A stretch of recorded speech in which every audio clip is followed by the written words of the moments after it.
Когато ученика има благодарение на AI тютъра, това персонализирано обучение с неговото темпо на микросъдържания, така че да може да вникне в съдържанието, да може да усвои материала, както и има определена методика в AI тютъра, която позволява знанията да отидат от краткосрочната в дългосрочната памет, благодарение на повторяемост, на интеграция на тези знания. Това вече е тази нова технология, която влиза в домовете,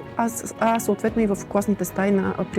при учителите. И това е нещото, което ще помогне знанието вече да стане толкова персонализирано и толкова по-бързо да се учи тази материя, защото има такива метрики вече, които се наблюдават в световен мащаб. Когато ученика учи с персонален учител, той учи за много по-бързо време и с много по-високи резултати. И това ще освободи едно време на учителя в класната стая, той вече да не е човека, който дава знанията, а да е човека, който автоматизира тези знания, който подпомага ученика